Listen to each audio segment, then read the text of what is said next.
Welcome to the Tour of Catalunya. And if there was ever an event this early in the year that brought together bigger names than this one, you'd be hard pushed to name it. It is quite outstanding who has turned up. Yeah, we got our defending champion, of course, Richie Porte, but Chris Froome's here, Contador's here, Oran's here, Aru's here, Quintana's here, Rodriguez, you name it, they're more or less here. The weather is pleasant. We're down on the Mediterranean coast, and we're about to engage straight away with plenty of action. There is a reasonably stiff easterly wind today, and this is the course. So it's headwind, tailwind, crosswind, anything you want it to be honest, because we're heading in a circle. And there are plenty of climbs as well as we leave Calella and head back to town as well. So, bit of a rolling course, bit of rock and roll as well. Category 1 dead centre in the middle of it. Check this out. It is not an easy ask for quick men, but quick men's day this is deemed to be. And the quickest of those men, Nacer Bouhanni. And after his little mouth turned down, after he dropped his chain on Milan-San Remo, he's hoping to pick it up again this time by. Who will stop him? Well, there's not a great deal of mega sprinters here, apart from Bouhanni himself. It's about the GC men and testing themselves as far as their own preparations for the big ones are concerned. Well, today they dropped the flag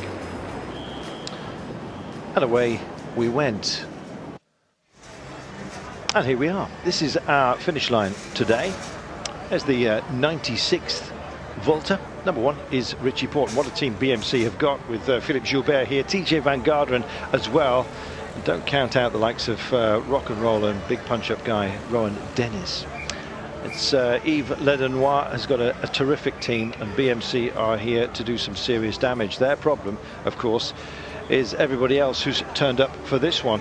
Team Sky, of course, are here with Chris Froome and Geraint Thomas, who's absolutely cock-a-hoop after Paris-Nice, and of course doing so much other good work. Here's Movistar. Nairo Quintana is heading them. Don't look for Valverde. He's decided to skip this one. He's concentrating on classics. Of course, you'll be able to keep in touch with his progress and all the rest of those right here on Eurosport. But Quintana, nonetheless, great test for him. It's been a late start to this season, so he says he's targeting the win, and when he says that, you have to listen, even though you have to bend down quite a long way to hear what he's saying. Joaquim Rodriguez, the diminutive Spaniard, is also in the house. The champion of this race, 2014. Zakarin, though, is possibly the man, the secret weapon that they're going to be using. Satovic today and Rein Taramay for the lumpy stuff. Here's Team Sky and Chris Froome. He's out of his early training and, well, really engaging in competition for the first time, I guess you might say. And what a team to back up with. Geraint Thomas is in his pomp at the moment. Ben Swift might have some options today as well. Alex Quickstep, Dan Martin is in the house. And nice to see that Julian Alaphilippe is back after mononucleosis last year, after some great results in the classics. So on some of the rolling days, he'll be an interesting one. Fabio Aru is also here. It's a short team for Astana, however. Vincenzo Nibali bowing out of this race. Late call by him. Early call, Alberto Contador. Many saying that this is in his final season. He wants to boss everything he takes part in. And he's taking part here. He's got a great team around him, absolutely built for this race, which has plenty of climbs and no time trialling, don't forget, to spoil the hopes of some. Esteban Chavez is here, but Impey and Gerrans will be our focus today. They are amongst the few that can challenge Bouhanni at the line, provided Bouhanni hasn't got himself a dose of the sulks, of course. This is Lotto Soudal right now. Tosh van der Sande, their man for the sprints. How much they'll perform when it comes to the lumpy stuff is anyone's guess. Tom Dumoulin, cock-a-hoop after the Vuelta last time by. A bit more support in the mountains now for this one. Warren Barguil should help out, but Nicolas Arndt is their quick man, and again one of those who's likely to challenge Bouhanni today, but possibly only for minor places. Pozzovivo and Bardet for AG2R La Mondiale, and plenty of others to consider as well along the way. Lampre Merida, David Kimolai can go very quickly, but will he be quick enough today? Same question, I guess you might ask, of Trek Factory Racing. And Kyle Reinen, the American, he's had some sparkling results and has kind of punched above his weight, I think you might say. Had a good Strada Bianchi as well, did Reinen, so he might be your choice Lotto Jumbo not going to have anyone for the sprints today. They're very much focusing on the overall. Rob Jessink, Wilco Kelderman and Primoz Roglic. Yes, that's right, the Slovenian. Watch out for him. He could go reasonably well.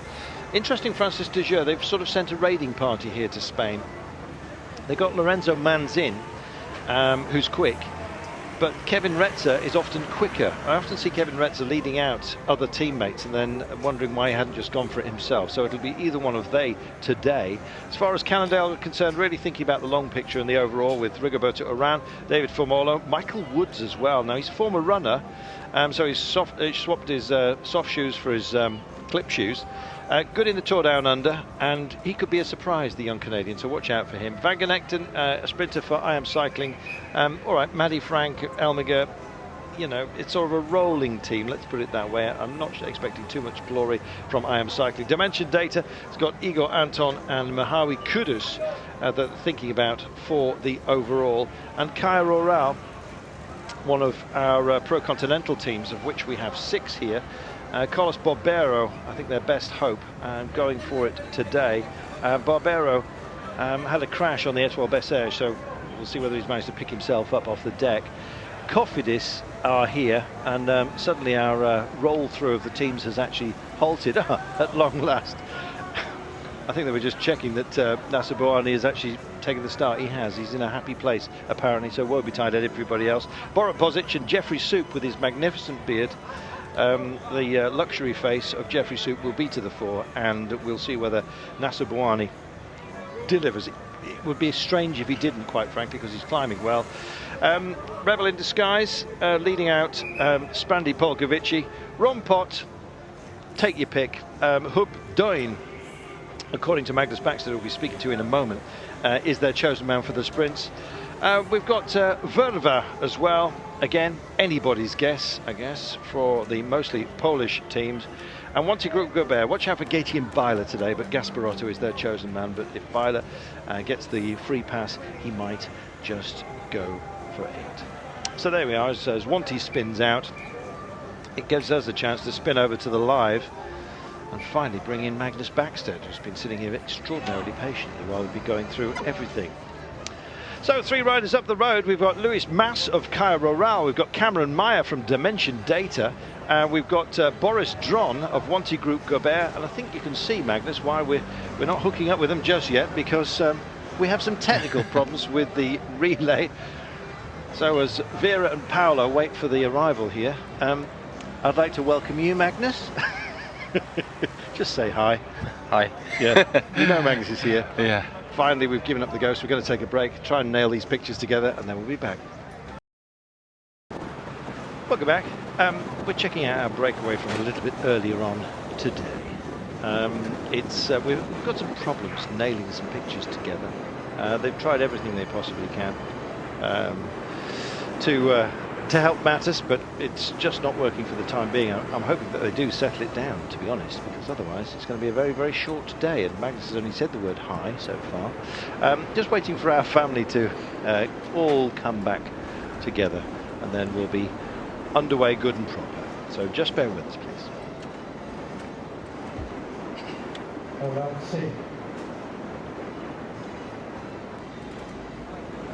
Welcome back, everybody. We've got some technical issues today. The relay from our host broadcasters is not up and running, so the pictures they have got are from a little bit earlier on. The gap is down to under 3 minutes now, having maxed out to 5:40. These guys went off reasonably early on. It's Louis Mas from Kaya Roral in the green, as you can see, who's desperately holding on to his cold weather gear.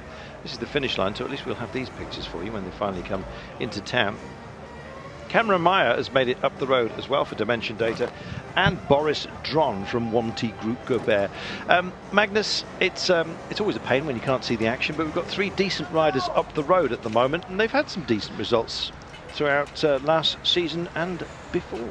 Yeah, and probably the best rider out of all of those guys is Cameron Meyer, who's well, he's becoming one of the sort of escape artists as such, and getting himself out into to long breakaways, and has performed really well from those. Obviously going across to Dimension Data now, and I think he's he's got himself a bit of new motivation, new team, new equipment underneath him, and with that, I'm looking forward to see what he can do this year. Yeah, me too. Runner-up in the road race, Road Nationals, by the way, to Luke Durbridge, Turbo Durbo, 28 years of age, Meyer. He's in a happy place. Had a good run in the Sun Tour, of course, won that last year as well.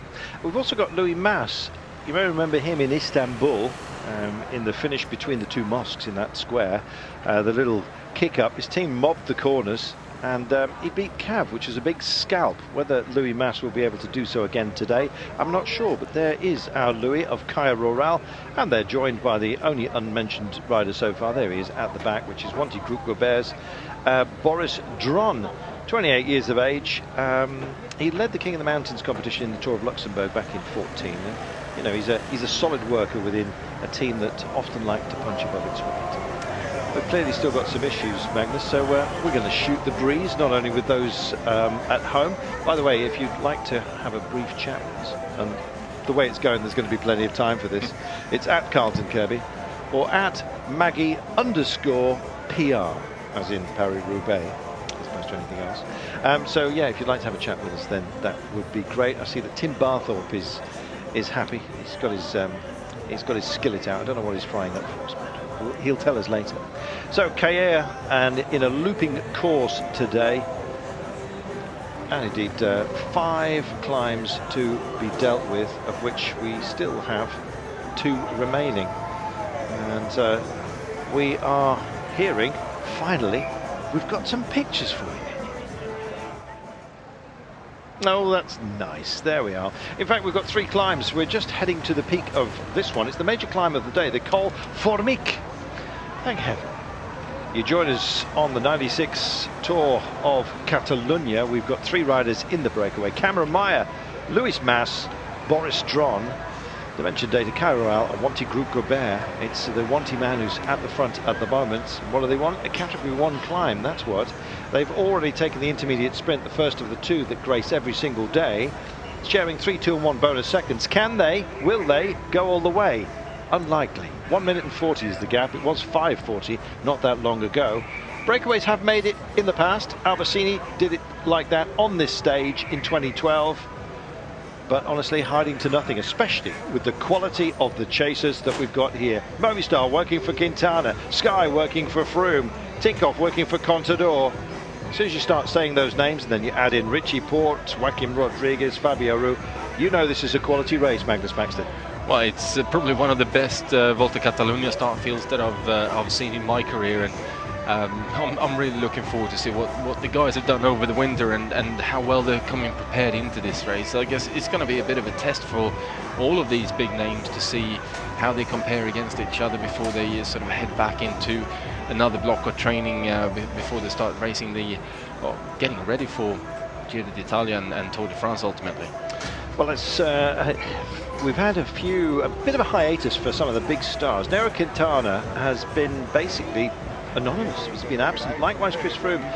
They've kind of kept themselves very much to themselves, but neither of them get knocked back by a lack of competition, it seems. Good training blocks. They come out of the blocks, don't they, quite literally, when they are when they're in this sort of they're offered this kind of competition. They usually start well, provided they don't get dogged by sickness, which happened to Froome, of course. Well, it has happened, and there's always a risk at the start of the year with the weather and racing in the cold all the time. But I think they are certainly going to be really up for the competition, and you know, it's always good to have a bit of a test at an early stage in your season to start really preparing yourself for the bigger races. But for someone like Froome, you know, he's so confident in what he does, how his training works, and so on. So I don't think he's really going to read too much into it if he is not performing at his very, very best. And I believe that he's likely to just take it on the chin and go back and train some more. So although it's interesting to see all these guys here, I don't think we can draw too many conclusions as to what's going to happen when we come to July. Well, there we are. The thoughts of Magnus Backstedt, of course, winner of the Paris-Roubaix. We'll be having that great monument, of course, here on Eurosport live after Flanders, indeed. We've already had Milan-San Remo. Glorious. So, we've got Alberto Contador coming up for you in a brief while. He had an early chat to us.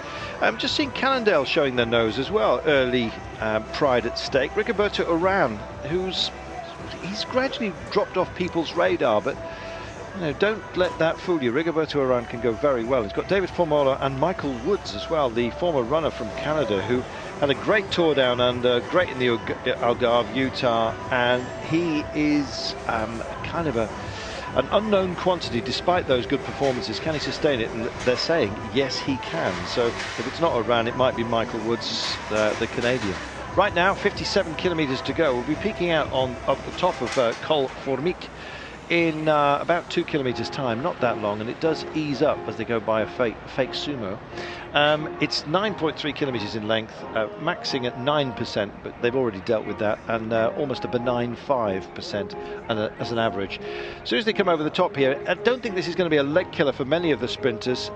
Some quick men will have something knocked out of them, even by this modest test, won't they? Yeah, they will, no doubt, but it's the pace is not super high. You've got 3 riders out front, and they've been out here since the very early kilometers this morning, so it's not a difficult one for the bunch to chase down, and we've seen Cofidis on the front at an earlier stage as well. I'm clearly being very, very keen to bring this back to a sprint for Bouhanni. So I think the majority of the fast guys are going to get themselves over here, and let's face it, the big sprinter names haven't come to Volta Catalunya. It's too hilly a race for them to really get their teeth into. But at the same time, for someone like Bouhanni, it's a good week to get some climbing in your legs and improve on your climbing skills. Excuse me. Just coming to 4 in the afternoon. We've got some mist and fog. That was partially the cause of our relay problems a little bit earlier on. If the systems can't see each other, the broadcast and reception, then there's a bit of an issue. Anyway, we'll be coming off. This is the highest point that we're dealing with today, and you've seen from the finish line, it is bathed in sunshine. Average temperature today about 16 Celsius, so it's reasonably good weather temperature-wise to go racing. We still see a lot of arm warmers. We see some leg warmers as well, and indeed body warmers, lots of warmers within the pack today. Col Formic almost there, and in fact they've decided to push on and race for this one. Cam Meyer thinking about King of the Mountains points, and why not? The motorcycle's making a nuisance of themselves. Hold up, boys, they're sprinting for points here. I think they Cameron Meyer there just backed out because of a photographer's motorcycle coming through. Take nothing away from Boris Dron, who was determined to take that for Wanty Group Gobert, but he'll be King of the Mountain at the end of the day because of that, and I think Meyer will feel aggrieved. Slack motorcycle work. Let's calm the mood just a little bit as they engage in this descent. It's not overly technical, as you can see. It's a decent road, but there's a lot of off-camber as well, which means that the road doesn't form some natural banking for you on occasion. In fact, it goes the opposite way, and you can come unstuck. So let's just hope that everyone gets down here safely. Sky leading the chase at the moment. This is to keep, of course, Chris Froome and Geraint Thomas in a good place. Niev Swift and Poles for a little bit later on. Swifty, of course, their chosen man for the quick stuff. Here's Alberto. Bien, bueno, vengo después de un pequeño resfriado. I feel good today. Pero bueno, I managed to rest some after Paris-Nice. And to be honest, the sensation, the feelings were pretty good in Paris-Nice. Then I just hope that I've recovered well. This is an absolutely beautiful race, and it's going to be an important one for me and everybody else because it's a very high level. Yeah, there's Froome, Quintana, Aru. It's impressive, the draw. Yeah, it is. Not only the 4 you mentioned, all teams have brought some pretty good mountain riders, so it's going to be a spectacular one. So what about this course? No time trial, so a pretty good one, but and lots of mountains. Yeah, you never know entirely how to plan out the entire course. You have to stay flexible. Some of the riders are going to be faster than you on some stages along the way. You've got to expect that at this high level. and so maybe I will have some troubles in the mountains. But all seems good. Bertie seems happy, unlike poor old Louis Mas, who's trying to chase on. And as you can see, if you're good at descending, then why not show what you can do? And just pushing out from the pack. I'm just trying to see who it is. I suspect it may well be one of our Movistar friends. Go on. It was Mas that was going ahead of these riders, it looked like. There we are, so just about to be absorbed. Louis Mas from Cairo Rural just being brought back in. So we just got a pair up the road at the moment. That looks like a precipitous drop should anyone get it wrong, so let's hope they don't. Yeah, that's obviously one of the things on your mind when you descend, or certainly on some riders. It's the danger of descending on the cliffside like this, and it does look like the road is slightly damp as well, which means that you're not quite sure of the grip level and how much you can actually bank the bike over, so it tends to be a bit sketchy. Just checking in on the speedo right now, and honestly, if they just settle down and maybe switch on the stability element of the camera, about 75 k's an hour by the looks of things, to my reading. 53 to go. This is a long descent, Maggie. We've got a little kick up for the next categorized climb. It's only climbing of 2.7 kilometers when they get there, and maxing out though at 9%. So it'll be a late sapper after, what, 135 kilometres by the time they reach the top in the legs already, with, what, 40 to go once they get to the top. Yeah, the first stage of Catalunya is never really a big climber stage. It's still a significant amount of climbing to be done, but at the same time, if we compare to what we have to come, this is quite an easy stage, and in the past it has come down to a sprint of some 50-60 riders at least, and it all depends on how hard they actually do go up these, as you say, little ramps. It's a second category climb still, and we still have another third category climb to come, with only about 15 kilometers left to the finish. So yeah, there's enough racing left to be done here today. Well, that's it's a little more being offered us from the helicopter as to just a shot of a glass of milk, but the clouds are most definitely there, and they're hampering some of the vistas that you can experience in this part of the world. It is gorgeous round here, it's just that you're not seeing the very best of it just for the time being. Oh dear, now this doesn't look great. What's beckoning us here? It's oh, thankfully, there we are. They're just marshalling us, having held up the traffic. Thank goodness for that. Just distracted momentarily, unlike these guys, thank goodness. So down they come, and you can clearly see, Magnus, who's good at this and who's not. Yeah, definitely, and the Movistar riders in the front of the peloton have now caught up with the lead riders. So Movistar clearly quite happy to push on, although it is quite damp on the roads here. And the first stage of any race that you do, and if you get a wet surface, and certainly up in the mountains, you're never quite sure how much grip you got, because it changes from country to country, from region to region, how much sort of diesel and other stuff that you have on the road, or what kind of a film there is on the road, and obviously that gives you a different type of grip level. So it's quite easy to push it just that fraction too hard and have a front wheel slide out from you. So it looks like the Movistar riders, obviously they're quite happy up in this region, and understand how much they can press on. Voice of Magnus Backstedt, voice of experience, and as you look under the trees as well, some of the areas which have held the moisture, and it looks at quite a glissé surface, as the French would say. It is very smooth rolling resistance, and Quintana looks reasonably happy as they get kicked up as the motorcycle goes through a puddle and just sprays them with a little bit of his own rooster tail. They're going easier than the motorcycle at the moment, and he's holding them up. He is holding them up. You often find that, don't you, that the bigger machine has troubles through the curbs? Yeah, very often. The motorbikes do struggle to keep away from the bike riders when they really press on, and certainly on the tighter types of corners on the descent, they really find it very difficult to stay away from the bike riders.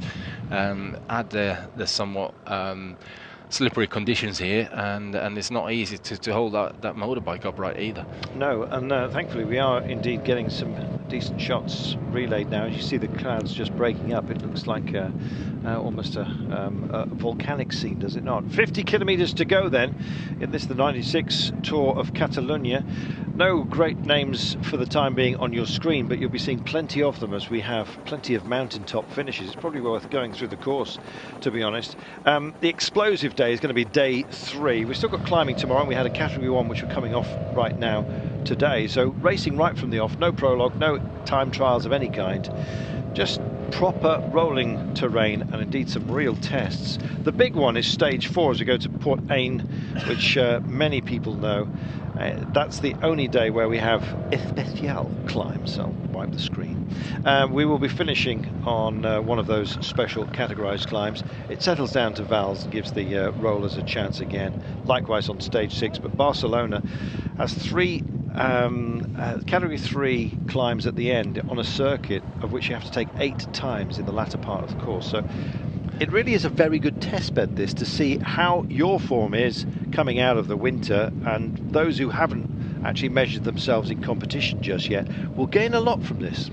Yeah, they certainly will do. I've come back into competition on a number of times after having had an very early season injury, and used Catalunya to get back into shape again. And it's a tough race, but it's still rideable even if you're not in super condition.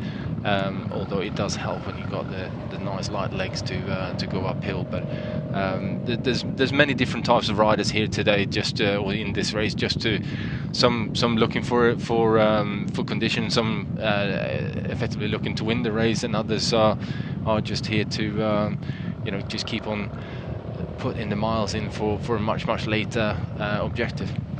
Well, they'll be able to deconstruct it today a little bit later on. For now, it's Movistar that are just leading down the mountain in a long, sinuous line. It looks like everyone's reasonably happy for it to stay together today and leave the punch-ups until we get to the big stuff.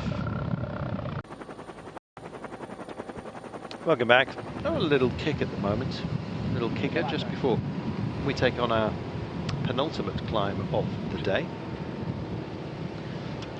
Nothing too serious, but it's just allowed everyone to regather themselves. And what you will see is the big names not wanting to mess it up this early. And it's interesting as well, Joaquin Rodriguez, who crashed a number of times on the Tirreno, where he's expected to go well, champion here in 2014, is also in the house. So I think wanting to make amends today. Keeping options open, Magnus. Yeah, you've definitely got to keep the options open, but looking at what Movistar are doing here, there's clearly a couple of splits in the peloton happening on the way down the descent. Some of the riders not quite as happy descending on the wet roads as the Movistar riders, and with these next couple of lumps coming up as well, why not keep the pressure on there?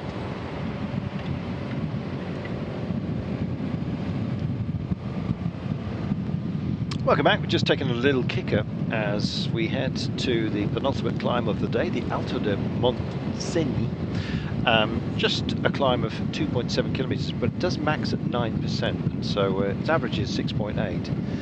But some nasty little inclines on some of the switchbacks, and it's a reasonably technical descent. In fact, as it will be off the categorised 3 final climb, the Volta Ciclista.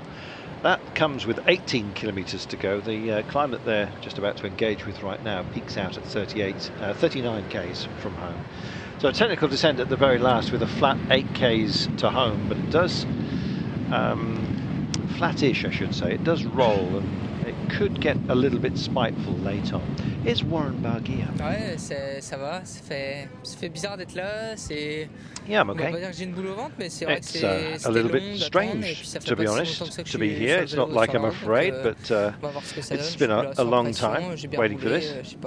I haven't been back on the bike that long, and I don't know how or what to feel emotionally to be here amongst all these big names. I think he's referring to. So what will be your role during this week? He says he doesn't have a precise role, just to do it for pleasure and to find my own sensations on a bike, and then I'll see for the rest of the season in order to be sure where I am physically at the moment. Do I need more training, or is it okay like this? my legs will tell me the truth, basically. Ouais, c'est difficile, mais je pense pas qu'on Would va tourner it la be page fair parce to que say c'était un that accident the très grave terrible et, accident that il y a you encore sustained qui was ont is pas now repris la behind you? route et, No, forcément, it c'est was very choquant difficult, et and I quand think on va I will s'entraîner, live with that forever. on y pense encore, It's mais difficult faut to faire avec, faut turn vivre the avec. page. Je I pense was que moi, very shocked. ça m'a assez Now choqué, I just mais need to maintenant je vis, live with that and get ouais, on je with vis ma it. vie à 200% But I'll live my life et puis je as profite donc, at 200%, ouais, he c'est says. pas une page qui peut se tourner comme ça, c'était quelque chose de grave, And donc je n'oublierai pas, je pense. And I won't be turning that page fully. It was too dangerous for me to do that. Magnus, when you have a big one, as Warren Barguil had, just how difficult is it to move on from something like that mentally, I guess? Well, I've been very fortunate not to have been part of anything of that sort of seriousness in my career, and I think it will be very difficult to put that behind you and to move on from it. Ultimately, if you're gonna be a bike rider and do this for a living, part of what you do is, you know, you're out on the roads, open roads and you're sharing that with cars, and ultimately there's only so much you can protect yourself and you know, look out for things that could potentially happen. At the end of the day, it's at this point it was the driver's fault. Worth telling people that it was a it was a tourist that was on the wrong side of the road and basically crashed into and could well have ended even more seriously than it did. Yeah, careered into the giant Alpecin team that was training. John Degenkolb was another one who was very badly affected. Yeah, he was. He almost lost a finger, as far as I understand on the reports, and obviously that is not a good one. But it could have gone so much worse than what it actually did, and I think we should just count us lucky that we still have all of those riders from that team with us, and it's nice to see that they're coming back. So. Let's see what they can do. The rain is coming down, and that's an added element to today. We've already seen the damp surface. They've made a transition onto much narrower roads for this climb, and I must admit I was wondering how they managed to categorise some of their climbs, because the category 1 earlier on looked quite benign, and this category 2 looks a lot tougher, quite frankly. But they are the vagaries of climb categorisation, particularly in Spain, it seems. Well, in Spain they seem to have different categories to everywhere else in the world. But I think they put them all in the bag and then just pull them out. Yeah, I've seen category 3s that would have been a 1 elsewhere. Yeah, and I've been across category, you know, 3s and 4s that have been less hard than some of the, what should we call them, bonus climbs that you get elsewhere on the road. You know, you're sort of climbing, and all of a sudden you descend and there's a little bump in the road, and that's got a category on it. So yeah, Spanish guys seem to get it very interesting. Yeah, keep us lively. Couple of complaints. One coming in from Simon Wilkinson, who's a photographer himself. He says, stop blaming the photographers, move on. Show some respect. Well, when there's danger, it's not always the fault of the photographers. It's actually, as I was indicating, the race directors who call them through. There was just no space where they moved through a little bit earlier on, just as we were about to crest a categorised climb, the biggest climb of today. And to be honest, Simon, you know, you see it, you see danger, it's my job to call it. So Simon apparently is a photographer himself. So. Best of luck to you. And honestly, without the photographers or indeed the TV crews, we wouldn't have a sport. It's as simple as that. So we're grateful to your like, Simon, but honestly, that was a dodgy moment, and I can only put it down to direction saying it was clear to go at the wrong time, because these bikes don't move, Magnus, unless they are given clearance. No, they certainly don't. They take the directions from the race organisers and the commissaires, and they live with that. And yeah, sometimes there are some very questionable calls. Yeah, so we're not too hard on our photo friends. Here we are. The road has a high crown to it. As you can see, it's broken at the side. There's a lot of leaf debris as well, and indeed some stones that have been washed onto the surface. Danger if you do get too close to the edge of puncturing at a moment like this, and you can see how rough the road surface is. Despite the fact it's nice and warm in the summertime, it does get very, very cold on occasion, particularly up in the hills. And today we're maxing out temperature-wise only at 15 Celsius, and you can see there's a lot of wet weather gear and warm weather gear that's still just being dispatched with right now, even though we're at, what, 4:15 in the afternoon, local time. Motorcycle's just been told to give them a bit more leeway, but we are essentially all together, although this looks like a select group of about 50 riders, with most of the big names within it. Yeah, I would suspect that all the big names are actually in this bunch, and by the looks of it, quite a few other riders as well. I think you're not far off having the whole bunch there. In fact, you're absolutely right. Most have managed to come together. Yeah, I think the interesting bit is going to be the descent off of this climb as well, though. It being quite narrow now and still very, very wet indeed. Technical descent is going to be it's going to be dangerous. I think we may get an attack here, Magnus. 39 to go at the peak. There's a lot of descending and not a great deal of climbing. Somebody who's got is feeling that they can stretch their legs may well have a go. It could also be off the last climb with 18 to go when we've got that very technical descent. A good descender could take advantage today. Yeah, they could do. Although there is a large risk today to making that attack down the descent. In dry conditions, you can always kind of press on and still go very fast and be with some safety. When you get a damp road surface, then you never quite know what you're gonna hit coming around the corner. Even the smallest of leaves can mean that you're losing the grip with your front tire, and the consequences tend to be slightly different. We're going to be hearing from Igor Anton of Dimension Data. He's their chosen son here. They didn't quite knit it all together, Dimension Data, when it came to the Milan-San Remo. Edvald Bosenhagen tried a late roll of the dice, as I'm sure you saw, and Reinhard Janssen van Rensburg, who was supposed to be the chosen son that day, didn't quite happen. But here we are. I said it, somebody might be prepared to go long, and so it is proving. Yeah, definitely. Excuse me. Yeah, one of the Lotto riders going off the front here, but I don't think the Movistar are panicking too much right at this point. There's still some way to go in this race. It's like you said, a long descent and then another small climb, and the final part of this race in towards the finish is on a very large road indeed, and it's one of those. It looks completely pan flat on the profile. It's far from it, and very difficult to stay away if you are in a small group. Although it did happen last year, if I'm not mistaken, completely.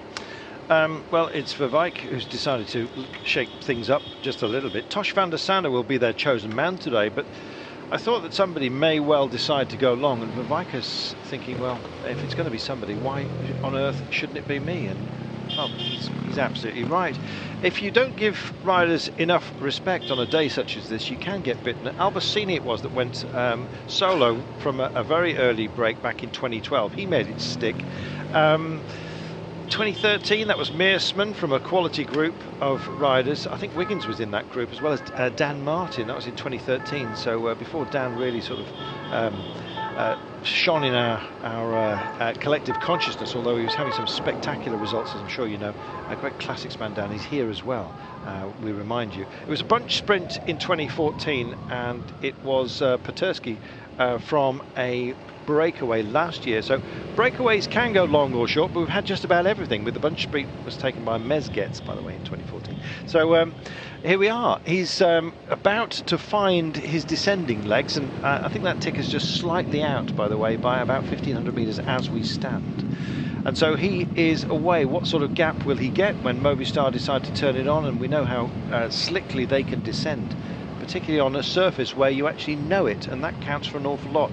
Local knowledge, especially on a smooth rolling surface like this. Just how slippery is it? Well, it depends on a whole number of factors. When was the last time it rained? What's the rolling resistance on the circuit? Just how grippy it is, essentially. And look at Movistar. They're having fun here, and Sky are just hanging on to their coattails at the moment. And wise to do that, I think. Yeah, I think it is wise to hold on to that, but also give the Movistar riders a bit of leadway. You know, you don't want to sit right on the wheel if someone does slide out, and there's no need to be pushing down this descent too hard anyway.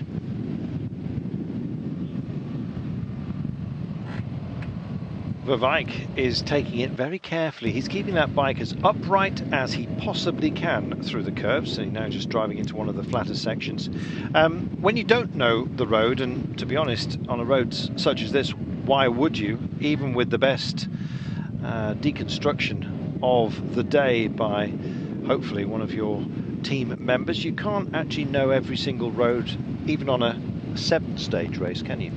No, far from it. It is very difficult, although this is not too far out from Calella, so they could have gone out here yesterday and had a bit of a ride and look at the final 2 descents to fully understand what what they're about to take on board. And I would suggest that a couple of teams have actually done that. Well, it's amazing what a little bit of knowledge can do for you. And as our cameraman just decides that he's going to squeeze the lens, possibly would be a great idea to get in front of the rider, but as we've seen, you may think, but as we've seen, it's difficult to stay away from cyclists who generally tend to get around the corners a little bit better than the motorbikes at a moment such as this. We've got Igor Anton, I believe in Spanish, so I'll try and dust this one off for you. Volta From dimension data. muy dura. ¿Cómo llegas aquí? It's a very difficult course, this one. How are you going to take it? Well, I'm full of confidence. I've been working well. The level here, though, is extremely high. It's a perfect race, I guess, to find out exactly what sort of level you are. So what are your hopes? Get a stage or overall standings? Well, just to continue the way that I've been building. I was good in Andalusia, so I just want to carry on the same way. I don't really want any big surprises from myself. Just want to win finally looks a bit complicated because there's so many good people here, he says. I think that's the point, isn't it, Magnus? You want to find out where you are, and if glory offers itself stage by stage, then you'll take that. But to be honest, when you're faced with defending champion Richie Porte, who wants to show what he can do in BMC, Chris Froome's back, Geraint Thomas we know about, Quintana, Martin, Contador, Aru, in no particular order. This is absolutely racked full of some great riders. It's hard to... these guys must wake up and think, what on earth have I got to do today? Yeah, that will definitely be the case with this particular race, and I think you only counted about half of the actual GC contenders that are here. You know, we've still got Ryder Heyerdahl, Tom Dumoulin, Rigoberto Urán, Pozzo Vivo, Robert Gesink, David Rebellin, Fabio Aru. It's just, yeah, it might as well have been the Tour de France in terms of start field. Quite frankly, it's almost easier to count who's missing, with Valverde not here, Nibali not here. But honestly, just about everybody is, and that's what's going to make this race throughout these next 7 days absolutely fascinating. 36 kilometres to go, very verdant, as you can see in this part of the world, which tells you that there's been quite a bit of rain. It does get scorched later on, scorching up the road for you, and his own entertainment, I guess, is Louis Verwijk, working for Tosh van der Sande today, but if they let him off the leash, he will take advantage if he possibly can. Now, he has another climb still to come, and that is going to be with 18 kilometres to go. Well, there's the gap. It's not going to happen, I wouldn't have thought. No, I think it will be difficult to stay away from that one, and certainly when you're seeing the pace that the peloton are coming at him with. I thought when they pulled in the neutral car there, that neutral service car, that he would have had about 30 seconds already, but that's definitely a lot less. Well, just looking back at that chasing group, and again off the descent, it's largely Movistar and Sky. Only 36 seconds. There will be a reassembly, I am sure, because I think everyone would rather like this to all come back together and then leave the real strenuous stuff for when they get to the mountains, where the GC boys will have some fun. Today, it really is going to be teed up for the sprinters. Foremost amongst them all, of course, is Nacer Bouhanni.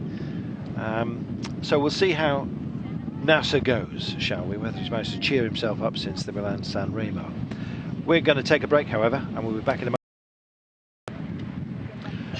Welcome back. You can't keep a good man down, and this is a good man. Louis Verwijk He likes a dry surface, quite clearly, despite being a man who comes from Belgium, where the roads, when they are dry, they sort of say, dry? It's a wet place, and I'm expecting Flanders to be just as dramatic as it has been. Likewise, Paris-Roubaix. We love a wet cobble. We definitely love a wet cobblestone race. And I think we're due one this year as well. It must have been a good 10 years since the last wet cobblestone. Do you ever just sprinkle water on your own cobble just to remind yourself? No, not really. Magnus, of course, has his own cobble from Flanders, which was given to him from the Roubaix Velodrome. They should have given you a plank, but as well.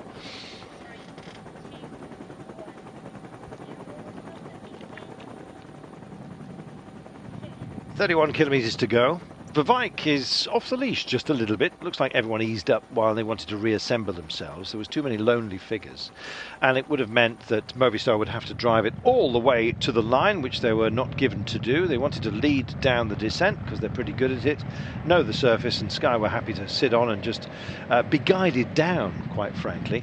But there were some other players very much not engaged, and so some of their lone riders who found themselves towards the front were basically told not to do any work while everyone else caught up, and that's more or less what has happened right now. So it looks, Magnus, we're going to take this final category 3 climb, and then we're going to have a bit of a sprightly run-in. Let's talk about it, shall we? You've done this run-in, and it does pitch and toss a little bit on the approach, does it not? Well, it definitely is a tricky run-in. Not necessarily technical, but more so in terms of there's a possibility of opening up too early for the lead out for a sprint. It's quite a lot harder than what it actually looks, and certainly than what it looks on paper, because on paper it's absolutely pan flat, which is far from the case. But there's a couple of roundabouts with about 1 kilometre or so to go, 1.5 kilometres. But before that, you got a couple of.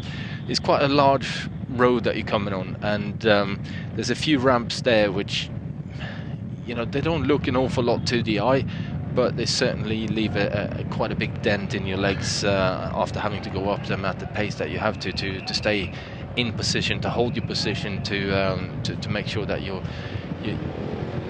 are where you need to be for the sprint. So we're just coming into town right now. Calella is our ultimate destination. They are on a sort of a plateau that will gradually, slowly but surely start to climb to a false flat, if you like, for probably about 6 or 8 kilometres. And then they'll start climbing proper at the very end. It's only categorised 3, it's got a bit of a kick within it. Peaks at 18 to go, and then there is a technical descent for the last 8k. Which are listed as flat, but as Magnus says, they are not. You've got a slight rise up to 5.5 to go. Then it's lumpy in the around about the last 3Ks, with a roundabout at 2, and there is the lumps that Magnus is actually pointing out to me. It looks like a bad rash. Yeah, it certainly does. With 3 kilometres to go, there's quite a significant climb. It goes up about 15 metres or so in less than half a kilometre, so that's steep enough to hurt you, and it continues to go up and down like that for all the way into towards the finish line. The roundabouts that I was mentioning earlier they are placed with 2 kilometres and about 1,300 metres to the line, and then the final little bit up to the line itself, with about 300 metres it kicks up, and it levels out with about 150 metres to the finish line. So it's one of these where you can't go too early, but you can't wait for that little ramp, which is effectively where you normally would open up your sprint. So it's very difficult to judge this one, right? It does actually gently ease down and then kicks up to the line. So there's you have to pick it up late on. Albeit, I'm not sure how much of that you're going to see on camera by the time we're looking straight down the finish straight, if you like. But we'll see how they cope with it. There's no doubt, Magnus, that while there's a brief hiatus here in hostilities, that Nacer Bouhanni is the man to beat. He's got Borut Bozic and, of course, the erstwhile bearded Jeffrey Soup. Yeah, I think Cofidis has come here with probably the fastest sprinter in this particular bunch, and clearly one of the fastest sprinters in the world. So they're going to do everything they can, and I think that's why they. Hello. Yeah, hello. One of the Yam Cycling riders going off to the front, and joined quickly by one of the Quick Step riders. There we are. Julian Alaphilippe, by the way, is back here after suffering from mononucleosis or glandular fever last year after some great results, and started off as one of the favourites for today, but drifted when nobody fancied taking the risk. And there are plenty of riders who, we said they were testing their form, but frankly they're just seeing where they are post-injury. The aforementioned Warren Barguil, when his team giant Alpecin were taken out by a tourist on the wrong side of the road while training in Spain. I'm not sure what nationality the tourist was, it was no consequence, but we're on the wrong side of the road, so one thinks it may well have been British.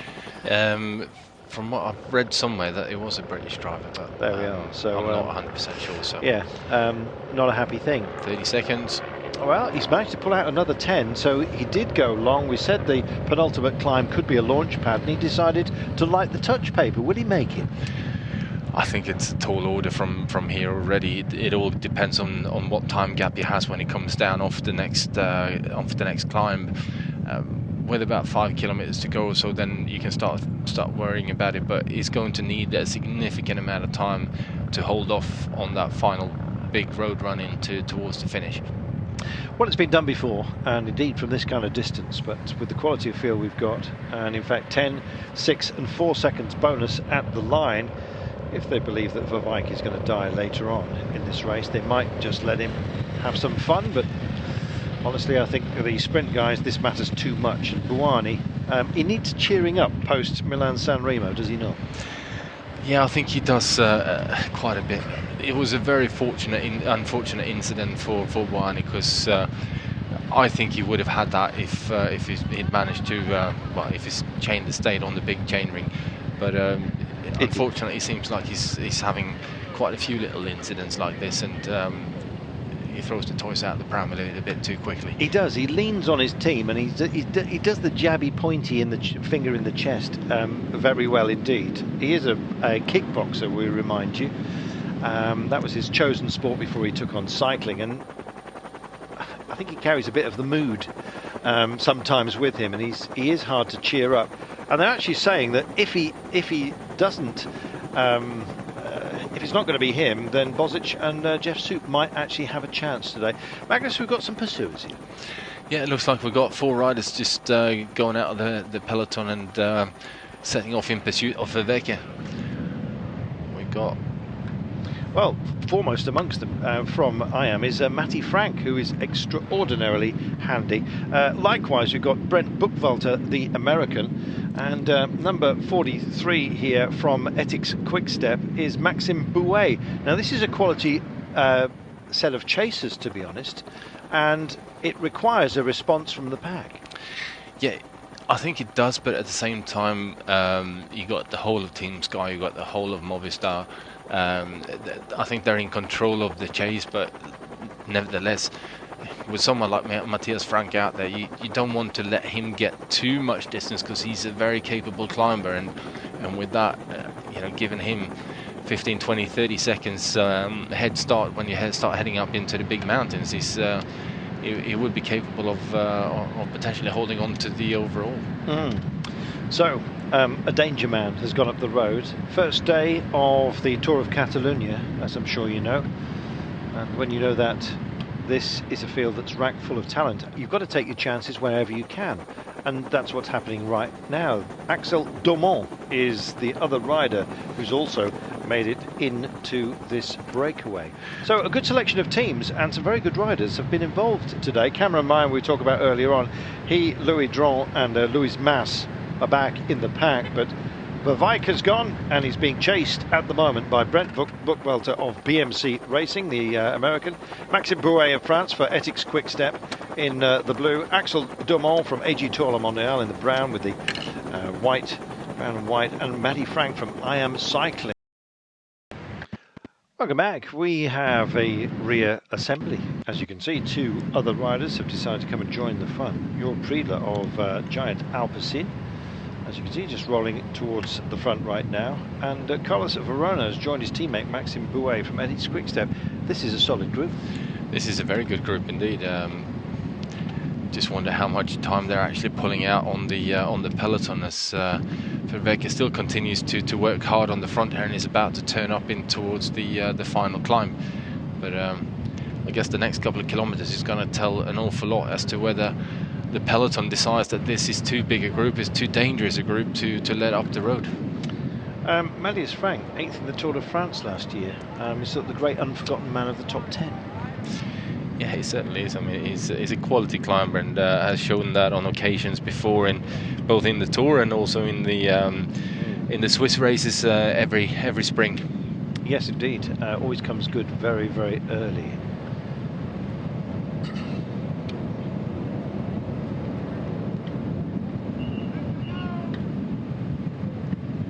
"22 kilometres to go." There is a really handy pursuit group chasing down Louis Verweke. Matthias Frank tried to bridge over. Axel Dumont of AG2 La Mondiale, Maxime Bouhanni, Brent Buchfelder, as you know. They've been joined by Jörg Friedler from Giant Alpecin and Maxime Bouhanni's teammate Carlos Verona of Etix Quickstep. They've now got a brace of riders who've managed to bridge over. Now it's a question of just how much leash the pack are going to give them. And indeed, will they hang themselves with it? 22 to go. This is that nasty climb that we're telling you about late on. It's only a categorised 3, but coming so deep into the day with, 22 to go. He's got 4 kilometres before he reached the crest of it. Big pinch point coming up right now, as you can see, with the avenue tree lined, offering up some shade, plane trees as we go. But a quality group in hot pursuit as we go, as we just leave town and head back out again. Yeah, just had a 3 kilometre to go to the top of the climb. It's more of a power climb, this one. You have to ride it on the big ring, and you have to have the legs left to be able to press on. And as you can see just in the background of your picture there, the group is closing in on Verweke up in this solo break at the moment. But it becomes, I think, very difficult on these sort of slightly less steep climbs to actually keep the pressure on. Certainly as a lone rider, it's much easier in a bigger group. Sorry, Magnus. He's only a youngster, 22 years of age, and he has had some decent results. Took a stage on the Tour de l'Avenir a couple of years ago when he was still very, I think he was just 20 at the time. So yeah, he's sprightly and more than a workhorse. You don't get into the Lotto team if you're not. But looking behind, Matthias Frank, the Swiss, who always is very good at this time of year, doesn't mind grizzly conditions either. He was 8th on the Tour de France last year, and one of those sort of ignored riders. Had he been possibly from another nation other than Switzerland, we may well have been talking more about him.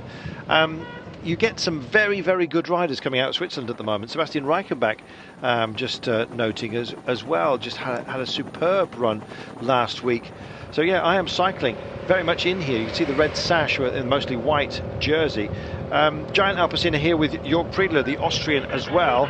And they're calling the vehicles out of the gap, which suggests that their time is being marked at the moment by the pack. And just caught sight of them, Magnus. It looks like game over. Yeah, it's going to take an awful lot to pull away from the bunch there. You can spot them ever so often down the back of your picture, but nevertheless it's good to see these riders making an attempt at this late stage and putting a bit of pressure on the more sort of the bigger favourite teams, should we call them. I think it's going to be an interesting final. So, should we put Bouhanni to one side and then say who else do you think will go well? We're betting today for seconds today. Well, it kind of feels that way, doesn't it? It may well be that Bouhanni huffs out of this one and or just doesn't have the space that he likes to play with. Despite being a kickboxer, he doesn't like close quarters, it seems, combat. But he does cope with dodgy conditions. Honestly, if it rained at the end, he'd be an absolute 100% nailed on. We'll accept that Bouhanni's the favourite. Who else are you going to look for today? I will certainly look for a combination of Daryl Impey and Simon Gerrans. One of those two. I can't really decide which one, but I think this is more of a Simon Gerrans type of sprint.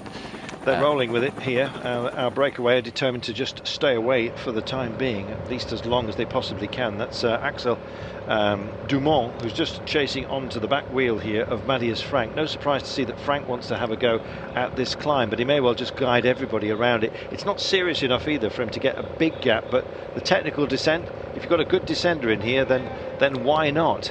And BMC not afraid of taking on moments such as this. No, definitely not. But you can see the bunch is getting closer and closer, and it's going to be difficult for them to stay away. And I think certainly with the descent that we got coming up as well, a lot of the teams are going to start putting a bit of pressure on there to try and keep their people out of trouble. I think my bet for today is still going to be Ben Swift, though. There we are. I'd love to see Ben Swift, runner-up in San Remo. You never know. Might get elevated if the result is indeed questioned later on. We will see. Going spectacularly quickly for Team Sky, and very much on his own, I guess. He's not going to have a lead-out train to speak of today, although Vasil Kirienka will do a good slingshot job for him, I'm sure. Not purely assembled lead-out train, and for the first time we're seeing Astana showing an interest right now as we come to this last crest of the day. Well, I think that Sky will still assemble a good train for Ben Swift if they want to. They got, like you mentioned, Kirienka in there, but they also got Nicholas Roach, who's certainly not slow, and with this kind of grippy finish as well that we have.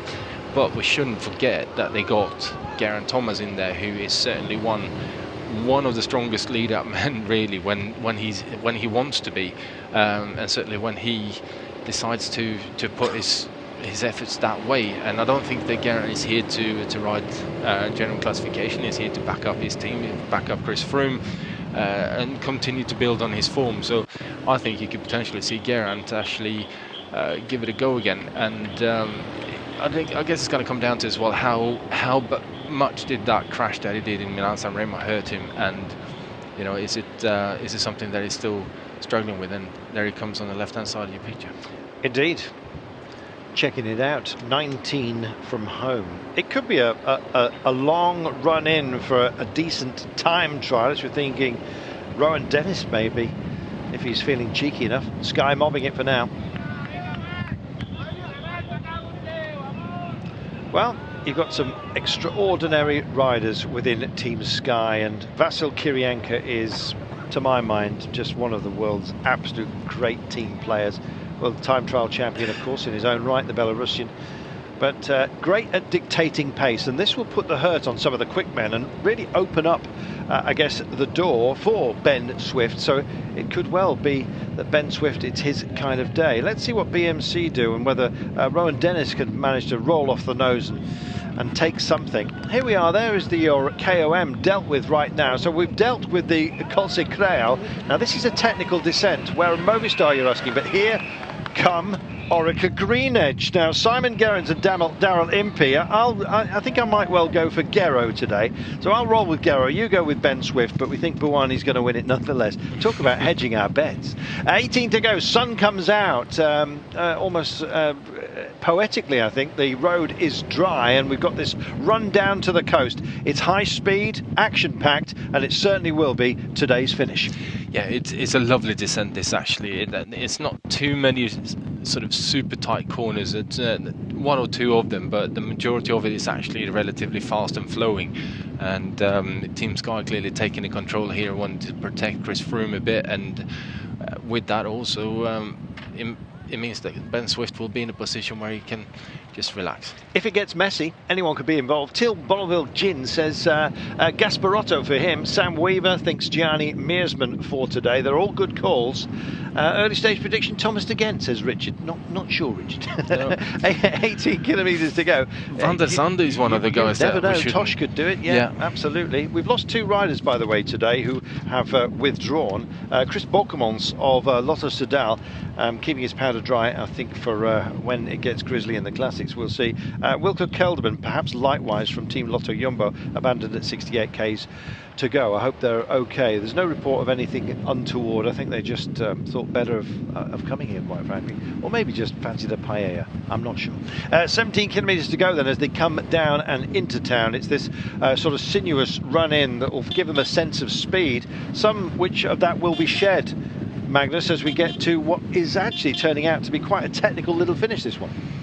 Yeah, I think it will be technical. Well, not technical in terms of corners and so on to negotiate, but just more technical in terms of when do you let the team open up fully for the lead out, and positioning I think is going to be key as well, not to end up on the front too early and having to open up your sprint. You need to come from behind and with a slight element of surprise as well. So I think, you know, just having one or two guys, a bit like the Orca Green Edge combination, is not a bad idea here to use one of the guys to. Yeah, it was a bit tight there with the motorbike. He went up the inside. But that was yes. You should have seen your face there, Carlton. I'm trying not to be too hard on the camera people now after all the criticism. But to be honest, he was going on to the inside of a corner, which was clearly the line the riders wanted to take. They drift over to the left-hand side because they're going to turn right. Anyway, 60 kilometres to go. I guess we should. I'm more nervous than they are. I know you. I guess we should say it's not the cameraman's fault either, because he's just providing the picture of what the motorbike driver is doing. Exactly. They do follow direction on occasion, but anyway, we'll ease off that for a bit. Here is Team Sky then doing a very good pacing job. Well, the technicality of the descent is far from, for the time being. Good wide open highway, it's dry as well, and that instills a sense of confidence which mirrors itself in speed.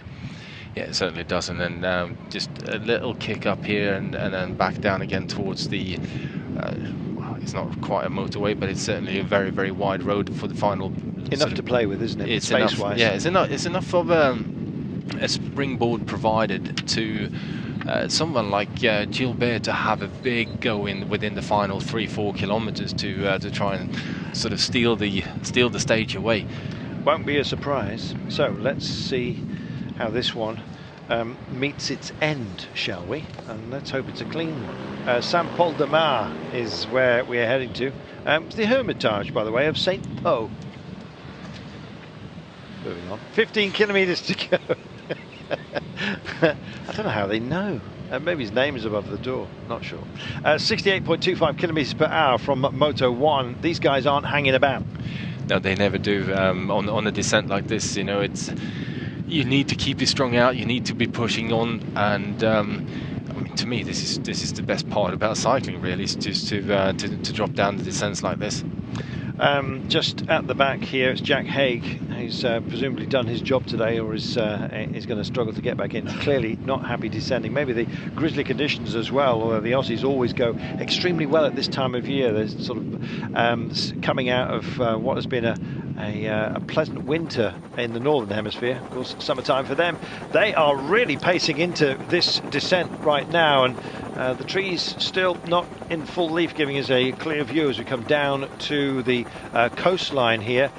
Doesn't look like there's been that much agricultural movement either, so the road is suitably grey as opposed to brown, which it can get, which is not nice. Sometimes dusty, and that can cause problems in the corners when it's too dry. Yes, it can be. 14 kilometres to go then. This is our approach. So we have a couple of roundabouts to deal with late on. The road does bob up and down, and indeed reasonably dramatically. You'll see some kicks and then some little downhill sections all coming thick and fast on what is a bit of a roller coaster approach before we get to our last sort of 500-600 meters, where it's essentially go for the line and just ride the inclines or descents along the way. Yeah, it is. Like I said, it's not a technical finish. It's pretty much a straight line for the final 2 kilometers, bar one little roundabout with about 1,200 meters to go. But the difficulty is the slight undulation in the terrain going in towards the finish line, and timing that right with the lead out and so on. But this is clearly the pace is on, and Vasil Kirienko, also known as the motorbike in the peloton, just purely by the speed that he's able to ride at for a longer period of time. He's clearly opened up the throttle here. Finally, Jack Haig gets back in, having to pedal to get back on as those in front of him were freewheeling as part of a train. He's there. 13 kilometres to go then, and Sky showing their intent. This is apart from anything else, is about keeping Chris Froome safe. Safest place to be up front, and Chris Froome's team are there, and they've really strung it out on this descent.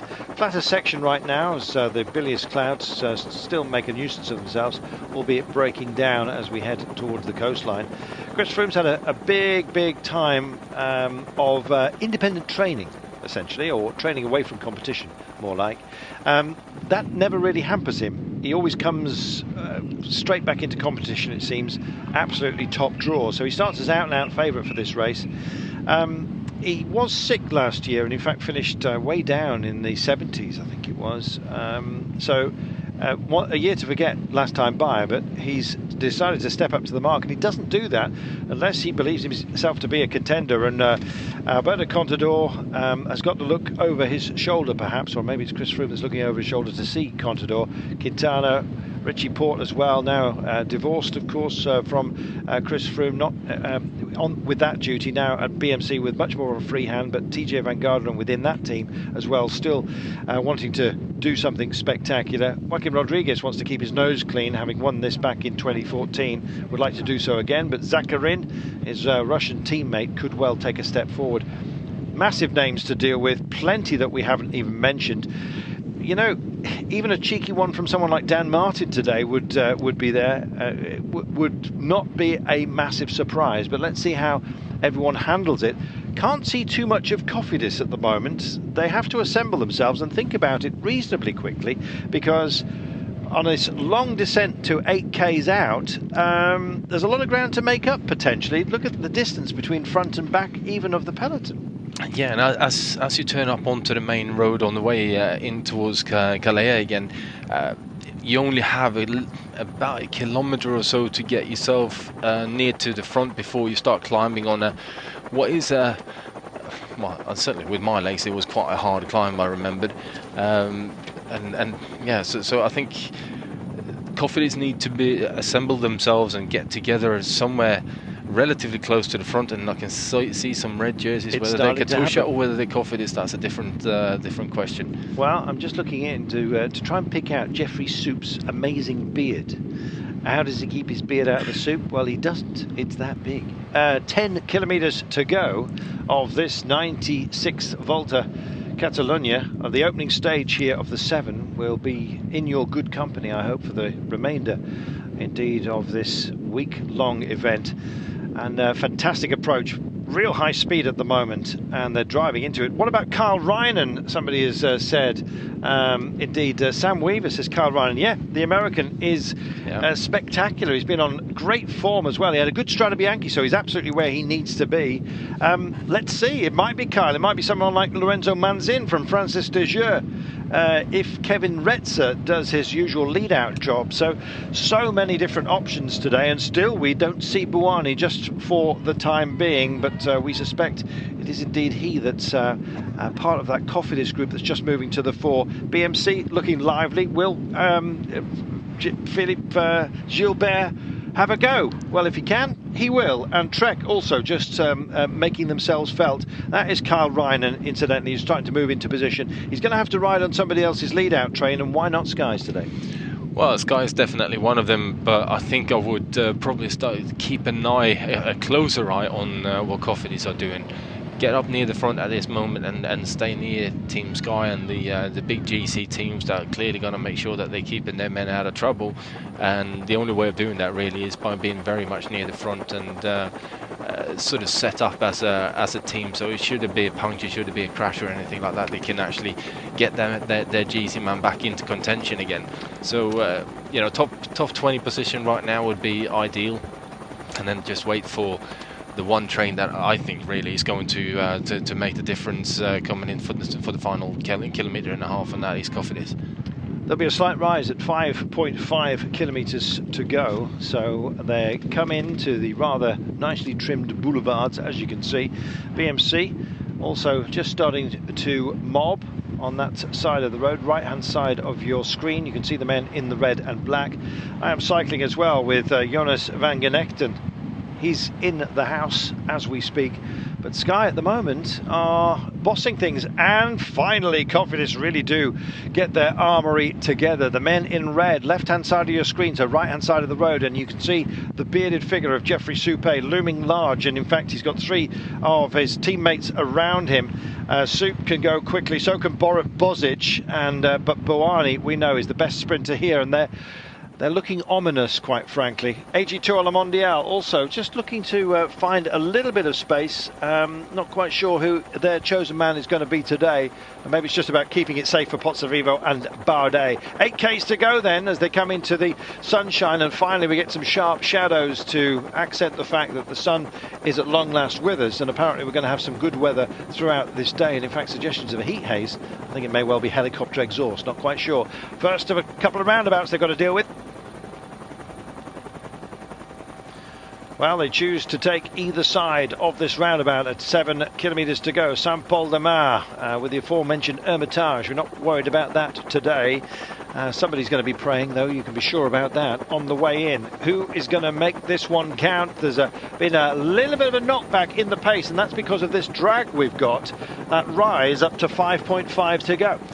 Yeah, they're just coming onto the main road here now, and this is where it starts getting interesting. The next couple of kilometres, setting up for that drag, as you're talking about.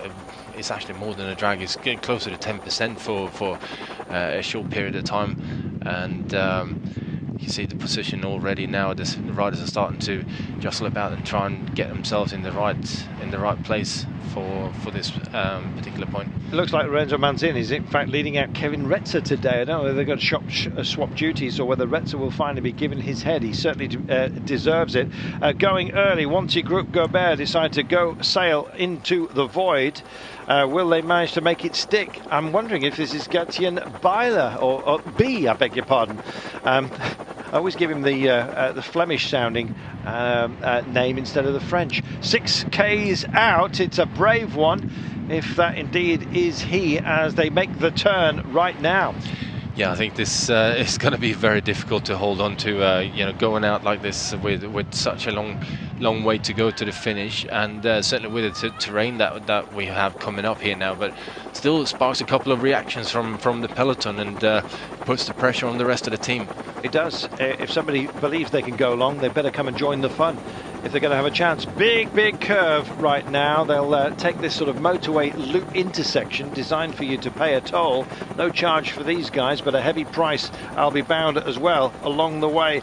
It's Thoreau, in fact, who's gone long here for a Wanty Group Gobert with 6Ks to go. I guess he's wishing he'd now got rid of his rain cape, but the Pro Continental teams will keep as much kit as they possibly can. Here come the pack bearing down upon him, and he has a look back, almost like a trackies glance, as you can see, and they're starting to peel off the nose of the pack and just go for this, sailing into the void. Now, who has got what it takes from this sort of distance? There are some powerhouses who can make it count, picking them off one by one. Nicolas Roche is coming up here as well from Team Sky, putting a dig in on this climb. We're just starting at the lower ramps of this, and look at him go. He's not looking back either, Nico Roche. He knows what was in front of him, and he knows the cadence he was carrying into it. Very good and brave effort by Nico Roche right now, and alarm bells are going off.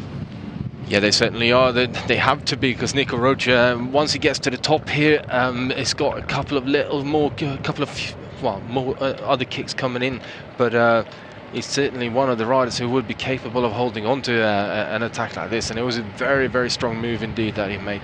Couldn't quite see who it was from Giant Alpecin who's trying to get back to him. We're just staying with Nico for the time being, and he's burying himself into the task at hand.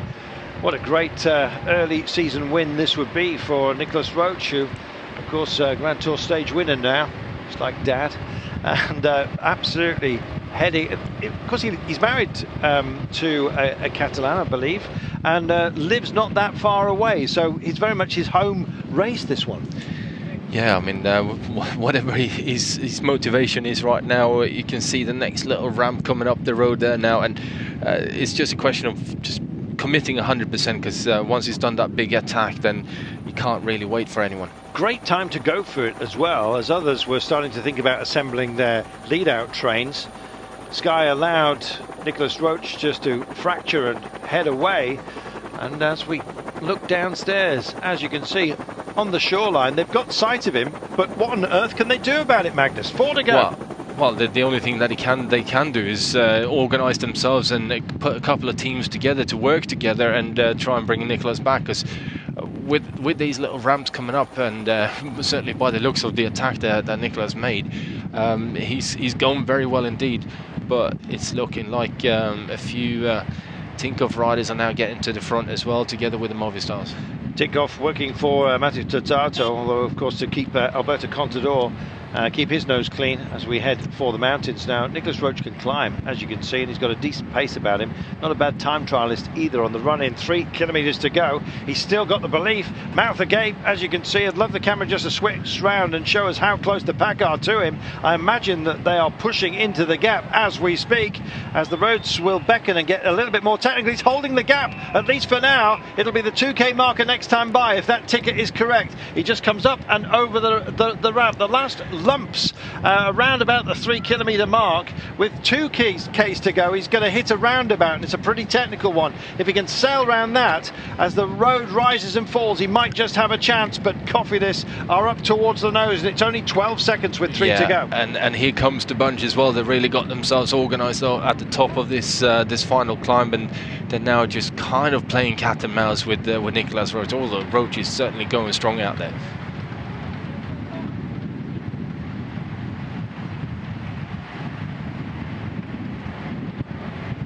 I love the fact that Nicholas Roche has not spared himself a glance back just yet. He's just keeping his head down and doing what he can do. He's drinking in the horizon visually, and that's exactly the best way to handle a situation such as this. This is the roundabout that we were talking about. This is the big turner. Here it is.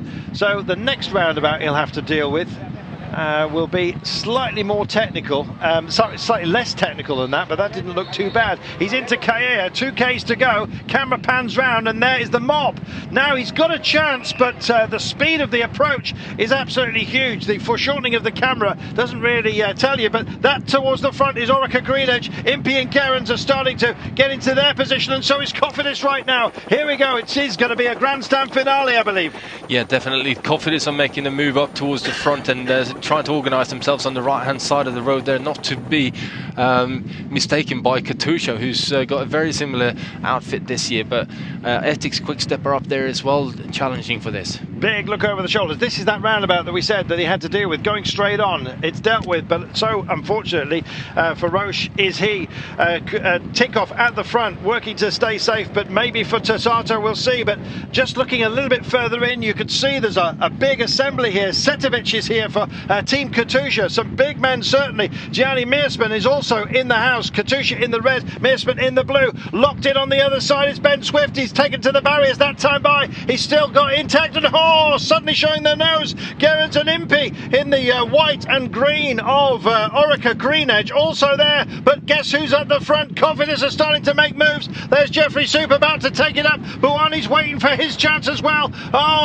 This is that rise we were talking about. Still keeping it calm. Not going for it just yet. Jeffrey Soup with his beard about dead centre of your screen. Just lights it up now, and there's Bouhanni. It's him versus Gerrans. This is going to be, as Gerrans and Impey are on the other side of the road, and Bouhanni has decided to abandon Soup and just tag onto their coattails. Swift is there as well for Sky, and he's got a good view of this. Swift has a big look. He tags and he goes, and so does Bouhanni, who hits the middle of the road right now. Still not to be down Gianni Meersman in the frame, but it's Bouhanni ahead of Swift. How else must that story have been written?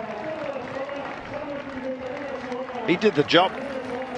Yeah, he did the job. I think Soup did a very good lead out and as well, but Bouhanni clearly thought that it's too far to go to the finish line, and like I said earlier in commentary, with this particular sprint you have to wait to the final 100 metres to go, and Bouhanni knew exactly where he needed to be placed to do that sprint properly, and yeah, what a powerhouse he is when he gets going. Really super fast at the moment, and I think that had nothing happened for him in that sprint, on Saturday, Milan-San Remo, he would have been the winner of that one.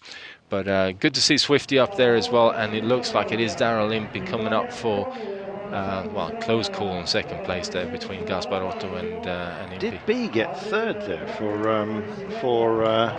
Wanty?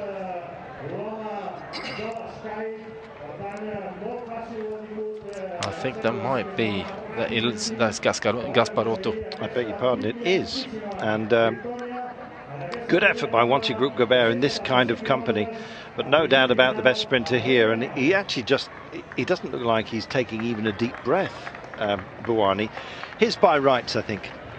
Yeah, clearly, well, we said already early on in today's stage that Bouhanni was going to be the man to beat, and he clearly showed that he's got the fast legs on, and I think his team looked after him very well in the final few kilometers as well. So you know, they let all the other teams do the majority of the chasing, left Zub to do the final bit for Bouhanni, keeping him out of trouble, and it's just a good job.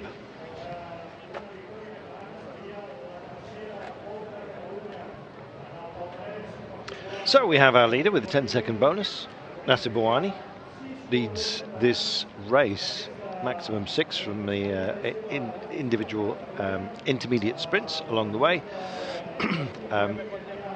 Not going to knock him off his perch for the time being. So our leader will be Bouhanni tomorrow as we head to Olot, 178 kilometers, and an uphill finish, of which there seem to be many in this race, the Tour of Catalunya.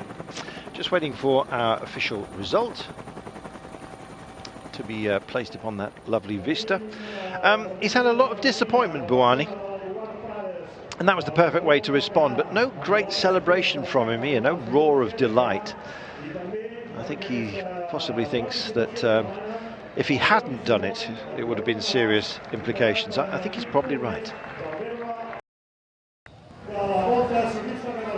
So Nacer Bouhanni brings himself some cheer, and clearly the best sprinter here. Capable climber as well, Bouhanni, and he may well have some options later on in this race as well, particularly stage 6 if he manages to get over the mountains, which will greet us. Already had a category 1 climb today, and indeed 5 climbs. It is about climbing, so that's why we've got so many fantastic names as part of this race. Well, the day on the opening day here of the Tour of Catalunya, heading out from Calella and indeed back again. Some grisly weather conditions. We had an early breakaway, 3 riders. They were soon taken as we got to the most important climbs of the day. Having dealt with the Formic at this point, 2 climbs remaining, one man decided, his name Louis Verwijk from Lotto Soudal, that it was worth going for an early launch. We'd mentioned it just a couple of minutes before, and I think his team relayed the possibility. Away he went. He then managed to stay out there, but the worry, I think, was rippled through the peloton, and some hopefuls decided that they were indeed going to go and join him.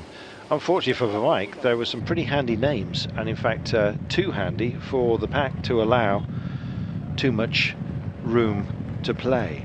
Foremost amongst them perhaps Matthias Frank, 8th in the Tour de France last year. He suddenly decided to go off, along with Axel Dumont, Gor Priedler, Maxime Bouet was joined by his teammate Carlos Verona, Brent Buchwalter was up there, and so they formed a reasonable fighting force, and unfortunately it put paid to the breakaway.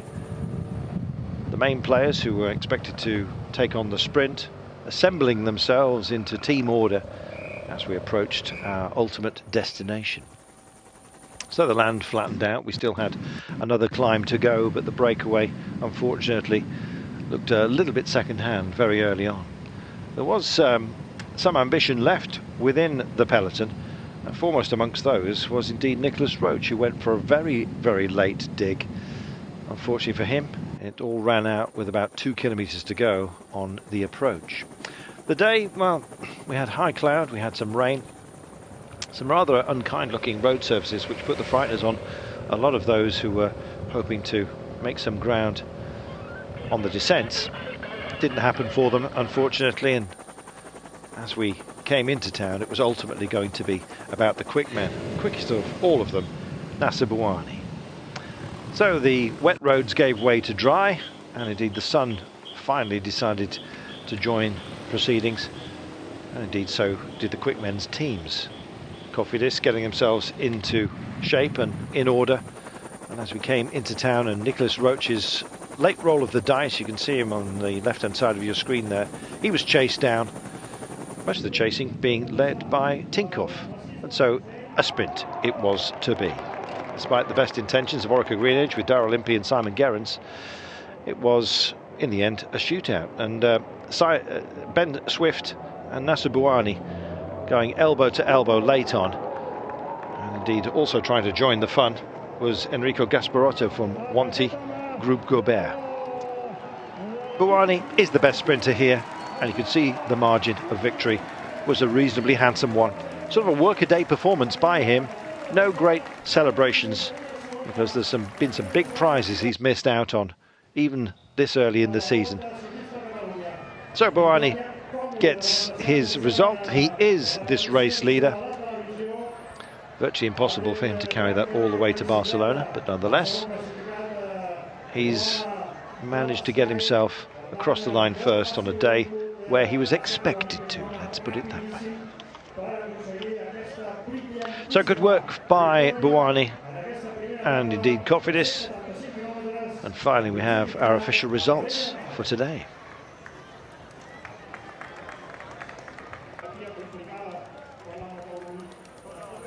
Stage 1, Catalunya. Bouhanni takes it ahead of Ben Swift. Darrell Impey it was indeed that got third place, just edging Gasparotto. Setovic, good push by him. Barbero, Jordi Simon, Kevin Retzer of Francis de Jure was indeed their chosen rider. Prades and Jorg Priedler rounding out your top 10 on stage 1.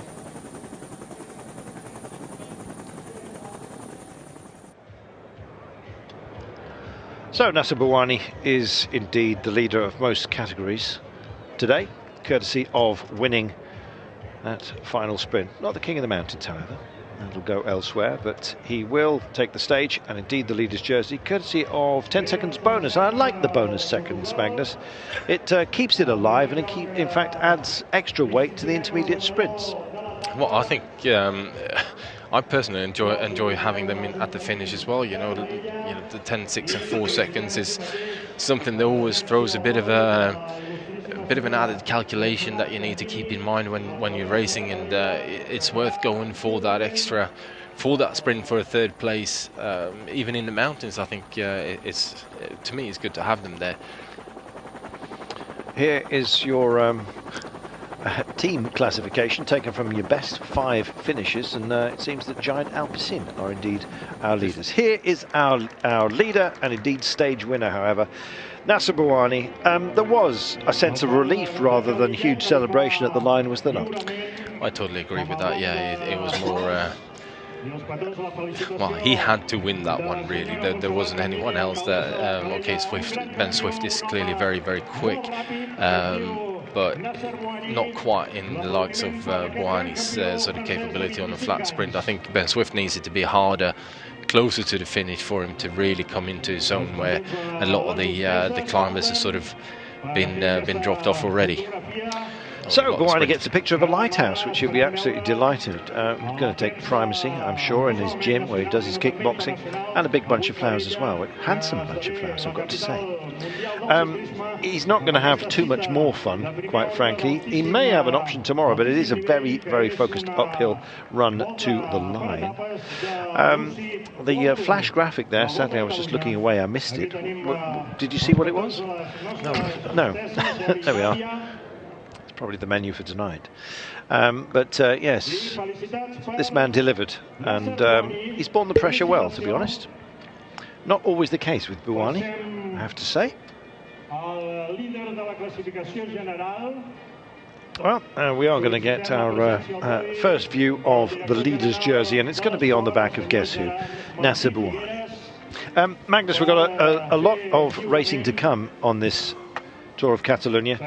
Very much looking forward to the explosive day, stage 3, and of course Port Aine stage 4, which is the Queen's stage. That's where this race will be decided. Stage 4, I imagine. Yeah, stage 3 up to La Molina as well is certainly not an easy stage, but like I say, 4 is probably the hardest one out of a lot of them. And you know, you should never forget about the Barcelona day either on Sunday, which is very, very grippy indeed. Here's our glorious leader. It's Nacer Bouhanni, and he has the white jersey with a green sash, essentially, and he gets himself an ostrich egg cup. Good for breakfast, apparently, but only the whites. There we are. So he is our leader, Nacer Bouhanni. Still no official confirmation of how the overall classification has panned out, but we'll be back tomorrow and expect your company as we head to Olot